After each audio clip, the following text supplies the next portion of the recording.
What's up, everyone? This is Alvin Teaches Poker, and it has been a while. I've been locking myself in the hyperbaric time chamber, practicing under 1,000 times gravity, Dragon Ball Z style, and mostly just been fine-tuning my sense of what high-level mathematical quantitative poker analysis and strategy looks like.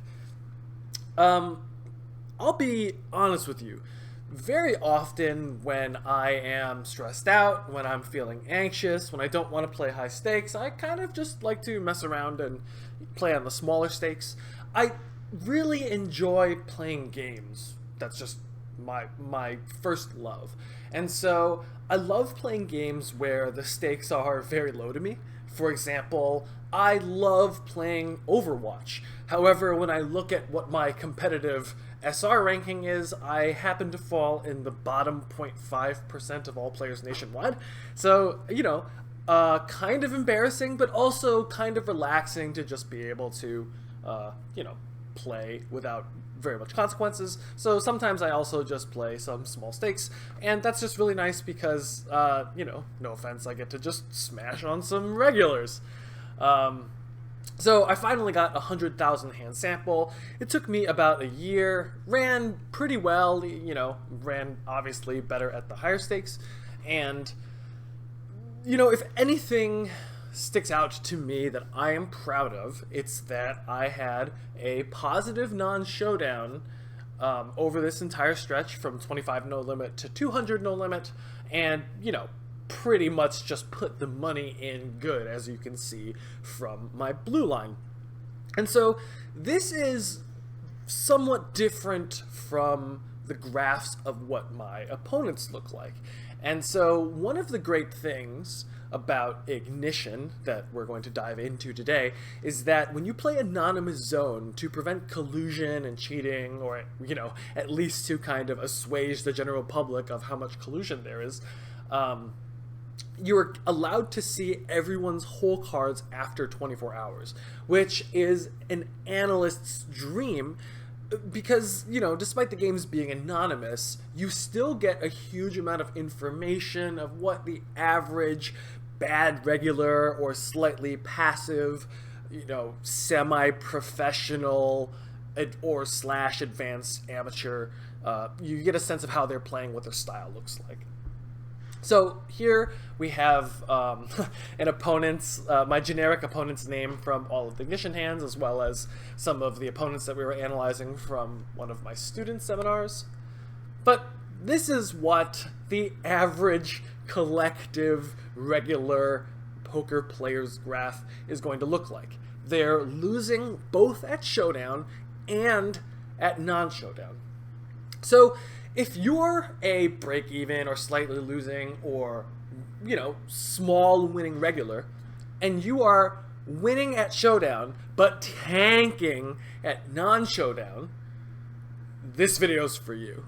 Because I think the general way that we are taught how to bluff and think about bluffs is not really the way that we should be applying strategies over the board. So first, before we do any kind of analysis, we have to start with the math. And that math is the formula for the formula to determine how often my opponent needs to fold in order to be break even when I bluff any two cards with a bet size, which we are going to call alpha. So to calculate the alpha of a bluff, it's the size of the bluff divided by the bluff plus the pot. So it's risk divided by reward. So the alpha of a bet that is 1/3 of the pot is going to be 33 divided by 133. So I need my opponent to fold at least 25% of the time in order to make a bluff with any two cards break even. If I bet 50, that means my alpha is going to be 50 divided by 150, or 33. So if my opponent folds 33.1% of the time, I should bluff in that spot with any two cards. And finally, if I bet 2/3 of the pot, it's going to be about 39 to 40% frequency in order to be break even. So thinking about these points at every instance when I'm doing my kind of analysis is going to be really, really important, because when I'm bluffing on the river, I'm not going to be thinking about trying to get my opponent to fold the top of their range. I'm going to be bluffing to see if I can get them to fold enough hands in order to make my bluff profitable with any two cards. And so let's look at a real world example in hand to note, where we raise in position and the big blind flats us. We triple barrel him and then he folds the river. How often should we bluff him? What sizes should we bluff with? So this is one of the great things about playing on Ignition Poker, is that I can see all of the hands and the hand categories that my opponent folds. So we can see by the river of all the hands that he folds, 4% of the time it's going to be missed overcards and missed trash. 10% of the hands that he gets to with the river are ace high. So, probably some like ace king that double floated, ace queen that double floated. Your opponent's going to have missed draws 20% of the time-ish. He's going to be folding low pairs about 1/3 of the time. Going to give up his middle pairs 1/6 of the time. But most importantly, you almost never see him giving up top pair. You very rarely see him giving up 2-pair plus. Usually the time someone gives up 2-pair plus, it's because the board is like king, king, 2-2, and I'm sorry, it's king 2-2, and you have a pair of like, king 7. So it still kind of also falls into the category of top pair weak kicker, or you have 2-pair on a board that is like 3 flush, 4 straight, and you're gonna be able to find those folds. Generally, sane people do not fold 2-pair on pretty dry rivers. But as you can see, when we are bluffing, very rarely are we getting our opponent to fold top pair, even weak kicker, so that really should not be the focus. The only focus we should be having is, can we get our opponent to fold enough hands for our bet size? So first off, as we look at these numbers, notice that when we make a bet that is a quarter pot, our opponent is folding 36% of the time. But we know if we bet a quarter pot, the alpha we need is only going to be 20%. So very often, when you triple off on the river, you think, oh man, I went 66 on the flop, 66 on the turn, or 66, 100 on the turn. On the river, I gotta go 125. I can only ship the river. This is actually incorrect. Very strong players can go 33, 125, 33 on the river, both to get very thin value when they think their opponent's range is extraordinarily capped, but also they can be sizing this as a bluff merely to get his opponent to fold the ace highs, the draws, and the low pairs by the river. And so you can see here, even if you get called 64% of the time when you bet a quarter on the river, and you will get called very often, you are still getting your opponent to fold enough to make this bet super, super profitable. So very often, let's say you double barrel an open-ended straight draw and you get there to the river and you're thinking, what do I need to bet here to get the job done? A lot of people are going to be sizing up and trying to get their opponent to, fold the top of his range and somehow talk himself into thinking we're at the top of our range, blah, blah, blah, in a purely exploitative standpoint that doesn't work. I understand from a GTO perspective why you should often be, shoving some of your bluffs to cover, your shove value ranges, but in reality, very often when you pick one sizing, your opponent's going to call a lot, and when you pick another sizing, your opponent's going to fold a lot. And when your opponent either calls or folds too much, you really shouldn't then be trying to merge any of your strategies between the two. So when you bet 1/3 of the pot on the river, you still need your opponent to fold 25% of the time. You're getting 42. When you go up to half, you need to get 33, but you're getting 42 as well. And when you go up to 66, you need 40, you're getting 45. Here, when we go up to pot and then overbet, which I've defined as, between 1.1 and 1.5 or 1.3, and then a ship, which is going to be 2 times the pot or more. You can see that as your sizing increases, the alpha you get is actually not going to always be better than the folds. I'm sorry, the folds that you get are actually not going to be better than the alpha required to be bluffing with any 2 cards. I know here this goes from 45 to 60 down to 56 again, but I'm sure that as I have, a much larger sample over like 5 million hands, over 10 million hands, you'll see that this is going to smooth out so that the larger I bet, the more that my opponent is going to fold. And so this is an important lesson, is that different bet sizes generate different amounts of alpha.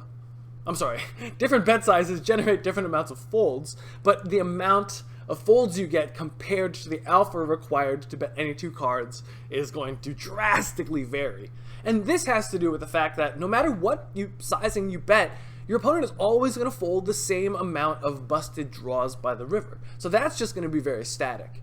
And so when you're increasing your size, you're really just trying to manipulate how often you can get your opponent to fold like low pair, ace-high bluff catchers, middle pair, etc., etc.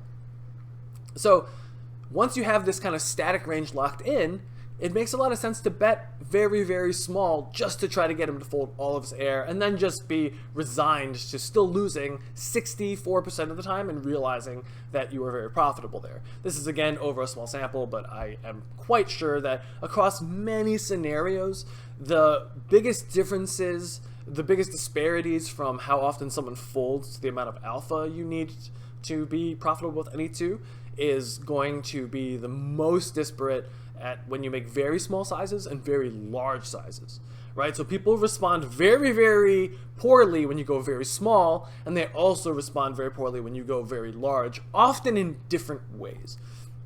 Anyways, so here we can see, oh man, if I want to bluff, I can go for the small sizing. If there's going to be a bunch of misdraws, that's going to be really effective. And also this is really effective for getting thin value when your opponent obviously is in kind of a, very capped situation.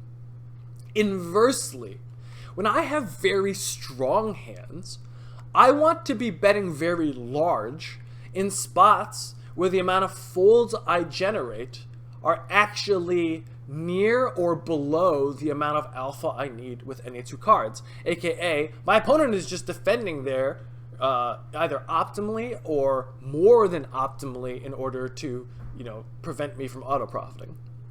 So if I go, 2/3 or a little bit larger here, I need 40, but I'm getting about 45. So this is going to be a spot where if I just go 2/3, since I don't expect my bluffs to be extremely efficient, that's where I should put my value.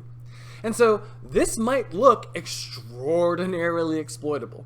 When I get to the river and I have bluffs and I have thin value, I'm going to go 1/3 against a lot of these anonymous players just to get them to fold their weak hands and then just call me very thinly. But when I have very strong hands, I'm going to try to ship or bet very large on my opponents because I don't think that I'm going to get a very efficient folding frequency, and so I can just put all my value hands into that range. And so when I am approaching exploitative play, the first thing I am resigned to doing is playing extremely exploitably myself. If you know what my strategy is and I'm holding it like as a sign above my head, when I play exploitably, you will crush me, which is the exact opposite of when I employ a virtually GTO strategy where I can hold that sign over my head and you still can't beat me. Right? So that should be the difference. When you are playing against very bad players, if you hold your strategy up above your head, they should be able to smash you. But when you're playing GTO, then they will be able to do nothing about it. Now, of course, a lot of GTO lines and exploitable lines fortunately overlap.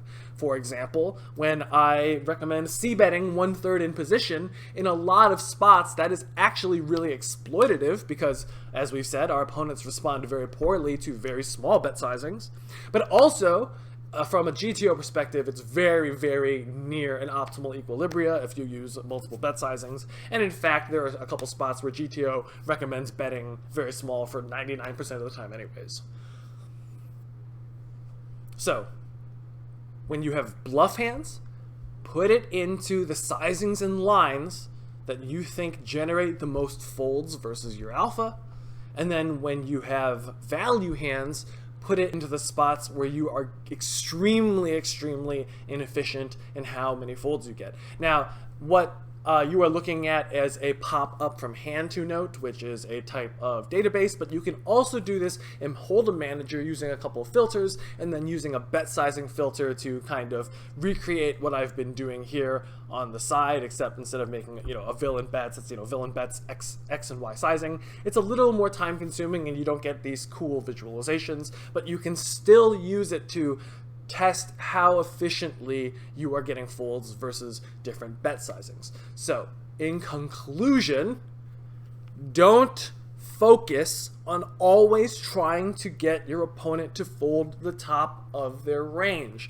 This is where the money gets burnt. In fact, as we just saw, when you triple barrel and you just try to bully your opponent blindly, that's not always going to work when you just go large sizing, large sizing, large sizing, usually because you've narrowed your opponent's range so much with your first two large bets that they only have very strong hands when you blast them again on the river.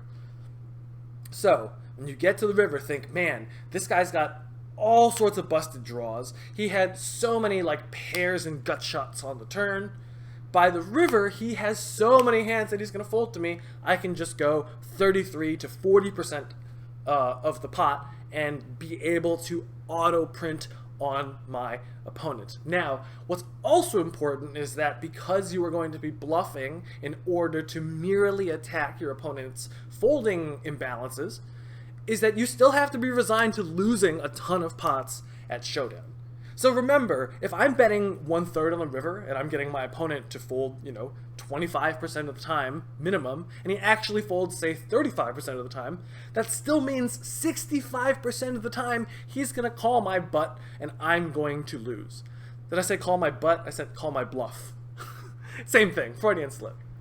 Anyways, you still have to be willing to bet this small size and lose a ton of pots, but still be making money, because that's what this is about. It's making EV decisions, not trying to win as many pots as possible, even though those concepts also overlap. So I hope that this was a little bit eye-opening for you. I hope that you get to think about bluffs more in terms of how efficient your bet sizing is versus trying to get your opponent to fold an exact part of his range, which you honestly have no idea if he's going to fold in the first place.